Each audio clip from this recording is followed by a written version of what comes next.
Dinosaur. When I think back to 2013, the first thing I think of is happiness. I'm happy that we're in a generation change, and I'm excited about the possibilities of next year. Most importantly, I think games will open up in terms of scale. And we've seen the start of that happening already with games like Battlefield 4 and Killzone Shadowfall, and I think they're just going to get bigger and wider and design will follow. I've also come to realise just how important visuals are to me personally. 1440p DirectX 11 PC gaming is a bit like nice sheets or a bidet. Once you've experienced it, you can't go back.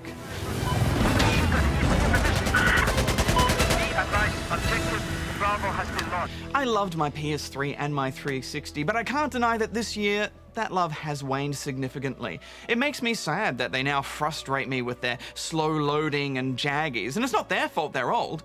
They're just old. And it's time for them to take their place in the console retirement village that is my dusty shelf.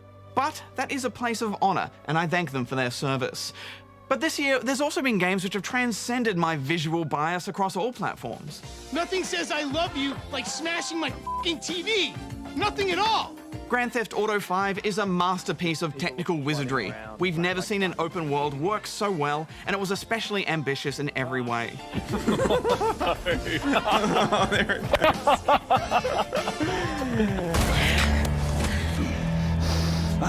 Tomb Raider was perfect in every way, and it's so hard to reboot someone as iconic as Lara Croft, but they didn't skip a beat. I also loved Dead Space 3's approach to co-op and single player. Being able to play co-op or classic single player but without any annoying AI companion was champagne game design. And I'm still thinking about that beautiful ending, which I won't spoil for you. FPS games have been in a state of flux this year.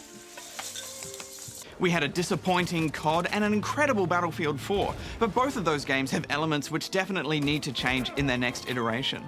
But we also saw a bunch of small, short FPS games absolutely nail it. The wonderful return to roots of Call of Juarez Gunslinger is in my top 3 games for the year. Short, cheap, fun, it set out to do what it wanted and delivered. Shadow Warrior is another example of this. Payday 2 is one of the best co-op shooters we've seen in years. Hey, look how suspicious he's walking.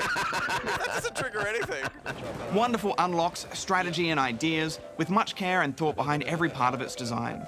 There's a lot coming in the back, little Ninja Turtle, guys. Oh, there really is. Who knows where FPS will go in the coming generation? Maybe we'll end up with a Call of Duty 20. Maybe something new will emerge. I'm also super excited about racing games because they're already so good. Grid 2 was a masterpiece and a fantastic sequel to a much-loved game. That perfect mix of challenge, fun, and fear, plus it had a really good sense of speed. And it was just so beautiful. It was also a year of rough launches for great games. Mortal Kombat and Injustice were great fun, but they were both pretty broken online.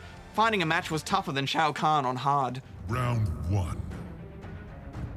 Fight! SimCity was a fantastically compelling game when it worked, but sadly it didn't work very much. Save files were ruined, crashes were constant, and bugs were everywhere, causing gamers around the world to headbutt their monitors. Battlefield 4 was Crash City for weeks, and I still have a few friends who can't play for more than a few minutes at a time. Grand Theft Auto 5's online launch issues were so frustrating that despite laughing more in that game than any other this year, I never want to play it again. And that really says something, I think, because launch issues happen and they are to be expected, but when they happen so much and take so long to get resolved that you actually start building a negative association to the game itself, that's a sign that maybe things should change. Maybe we need longer testing, longer betas, more betas. The good news is, services like Steam's Early Access system have recognised this. It's been great for developers and gamers alike. By giving players access to a very early part of the game for a decent amount of time, not only does it eliminate unforeseen technical problems, but it also builds a strong two-way relationship between developers and gamers that hasn't been there before. As a gamer, it feels like your views are being listened to, and it also builds a sense of ownership over the games you choose to support. I especially enjoyed the War of the Vikings early access from the makers of War of the Roses, which is one of my favourite hack-and-slash multiplayer games of all time. It's also been nice to spend some hardcore time on the 3DS this year with Fire Emblem Awakening. Now we just need a new Advance Wars. Come on, Nintendo, stop teasing. It's also been a great year for water.